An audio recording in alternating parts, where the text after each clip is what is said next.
June 12 was set aside to celebrate one of the freest and fairest elections in 1993 and to commemorate the death of self-acclaimed president Nigeria never had, MKO Abiola. After several years of struggles for recognition by advocates of democracy and MKO Abiola, President Muhammadu Buhari in 2020 changed the initial Democracy Day, which was May 29, to June 12, even though that decision was greeted with mixed feelings.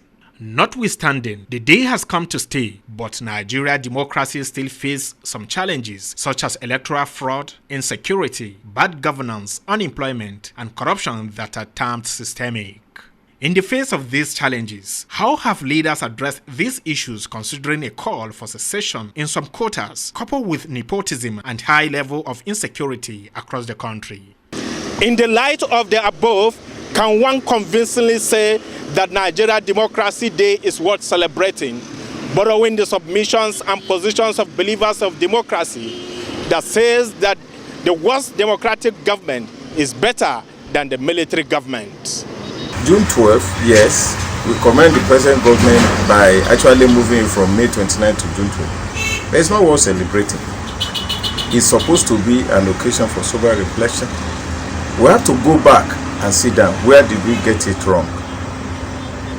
What are we to do to remedy the already bad situation before we get to the situation that led to the Civil War in 1967 was not this serious. It's just that God is a Nigerian. He loves Nigeria so much. And that is why we are still one. We have every cause to celebrate democracy.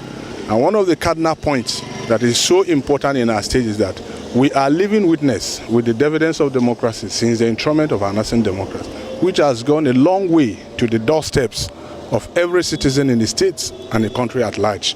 And we must give kudos to our founding fathers who stood firm to see that democracy came to stay. It is, and I say that with a reason.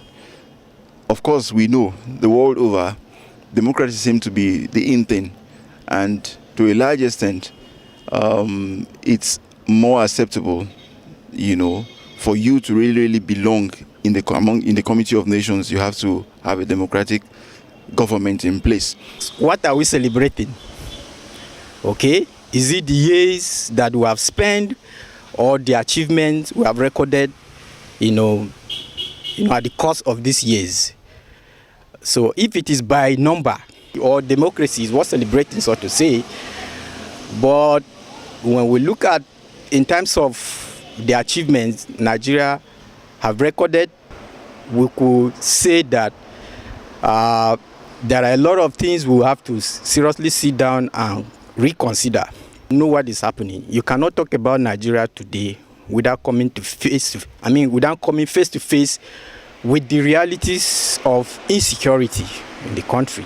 The struggles for Nigeria's democracy cannot be complete without a mention of members of the pen profession, who are one of the frontliners. However, issues of domestication of Freedom of Information Act has become a nightmare, leading to speculative journalism. Of course, journalists, whatever Nigeria has achieved today in terms of democracy, they owe it to the hard work of journalists.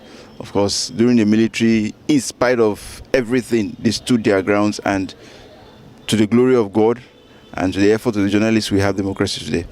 But since Nigeria, started enjoying this democratic dispensation in 1999, I wouldn't say that journalists are faring any better. If for anything, the welfare of journalists is still a far cry from what it should be.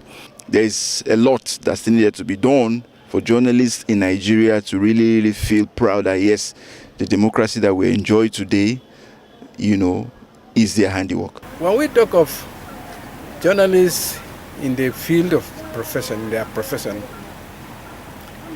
they have a lot of problems.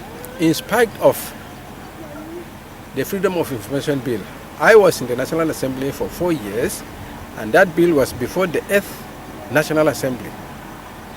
And it suffered a checkered history. Indeed, many leaders have come and gone with same campaign promises, yet such promises are either unfulfilled or partially fulfilled, and for citizens to get it right, they must elect leaders devoid of primordial sentiment, as stated by the speakers. In this part of the world, where there is outright abuse of human rights, outright intimidation, the citizens in this instance could really do more than they are doing. The only way to checkmate or to reject the leadership structure is through the electoral process.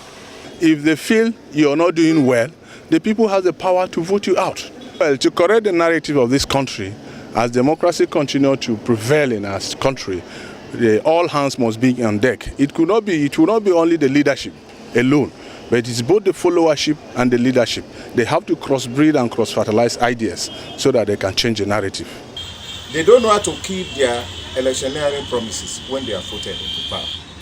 It's usually a period of 4 years. And if you betray me, if you betray the trust, what the elect supposed to do is to show them the way out, to disgrace them by way of voting. By voting them out, by letting them know that yes, you deceived us the first time. We are not voting for you. Go back.